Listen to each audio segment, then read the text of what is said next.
There's actually only two things you need to succeed as a designer. In this video, we're going to cover what they are and break them down so that you can actually succeed as a designer. Let's do this.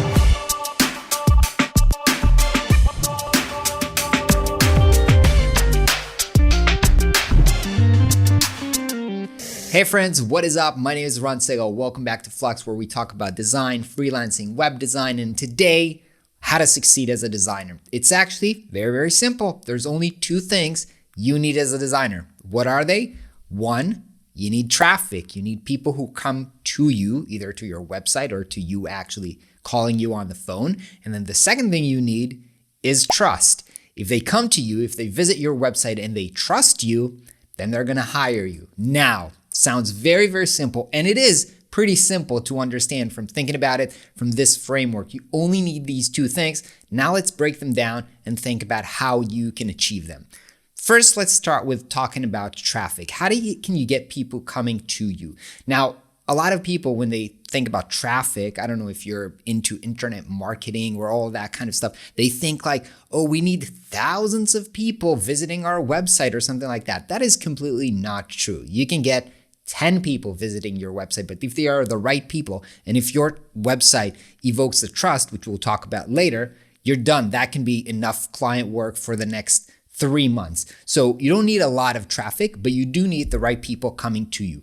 Now, I think most people, and the thing that comes to mind first, maybe because it's the easy thing, is to get people to come to you from social media. This is where we hang out and interact today with the biggest amount of people. For most people, the easiest thing in the world is probably their Facebook page. They already have some kind of a network there. Usually, I think on average, 300 people who already know you, already trust you to some degree because they are friends, or family from somewhere. So if you post about your work, if you post about what you're doing, and if you're posting valuable things over there, that is likely going to generate people checking out your profile. And then if you have a link, they're going to generate traffic to your site. Of course, you can expand that beyond Facebook into your LinkedIn, your professional network, or if you're posting on Instagram or other social medias. That is kind of like the obvious thing. I think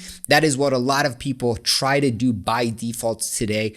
I actually think for the wrong reason. I think it kind of became a little bit of ego competition, who's got the most followers and stuff like that. And so people are doing it actually for the wrong reason. They're doing it to impress their peers instead of actually getting traffic of potential clients coming to them. So I encourage you to keep in mind what your end goal is, and your end goal is to get traffic of potential clients coming to you. Now, of course, beyond just what's happening on the internet, don't forget the real world, right? The relationship that you have in the real world, whether it is communities that you are part of, either your church or where you play soccer or different sports or where you volunteer, we are all parts of a lot of communities, local and sometimes global. And I encourage you to always state where you are so that some of the people that you interact with end up as traffic coming to your website. Now, when you have that kind of framework, one thing to think about is, how do I systemize this? What can I do on a regular kind of base to make sure that there is constant traffic coming to me? Otherwise, it's just like, hoping for luck. Maybe somebody will come visit my website, maybe someone will not. So I encourage you to think, what can you do regularly? For me, very early on, one of the first kind of regular things I started doing was to write a blog. It was a blog in Hebrew just for my local community. It was about designs and my learnings about design, but it wasn't oriented only for designers. It was oriented for clients, about how to work with designers. What can you expect from them? What is a good design or a bad design that would be helpful for them? Now, I used to post once per week. I know, I think, again, today, because of the overwhelm in social media, there's kind of an expectancy to just post every day, post all the time, and you have to be there. But, I've posted consistently once a week, and I've done that for 4 years. Now, after 4 years, I've had a mailing list of 300 people. Now, it might not sound a lot, but when you stay in touch, when you send email once a week, with your thoughts on it, so it's kind of like maintaining a relationship with somebody, and 300 people is a lot. For an early designers, that's way more clients than they can ever hope to handle. So as long as you maintain a relationship with them and present yourself as a credible expert, that can be way more than enough. So that is kind of the traffic side of things. Now let's talk about trust.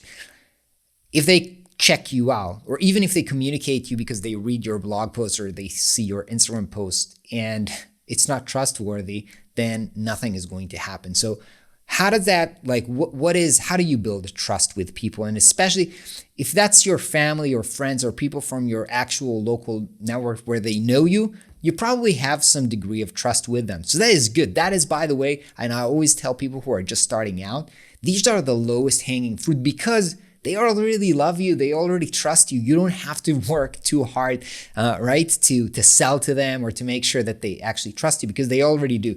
But building trust with other people, that's a little bit more difficult. Now, the way to do that, first of all, and I think this is a lot of times overstated, you have to be quite good at what you do because when they visit your website and they check out examples of your work, they're going to see who you are, what can you do? And that is the first experience in terms of trust building. If they see, work that it's not very good, obviously it's not going to invoke a lot of trust. Now, I know I'm actually quite careful when I say this because I know that a lot of you are suffering from imposter syndrome or just kind of insecurity where you're already feeling like, oh, my work is not good enough. And now Ron said that if the work is not good enough, they're not going to trust me.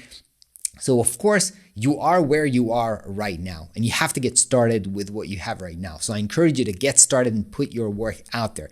That being said, you always have to be mindful that this is not your end result. You're always work in progress. Everybody's work in progress. I'm work in progress. And you always have to learn how to improve your craft, understanding that the reason you're doing this is that this is going to increase the trust level. All right. So back to the framework that we covered early in the video.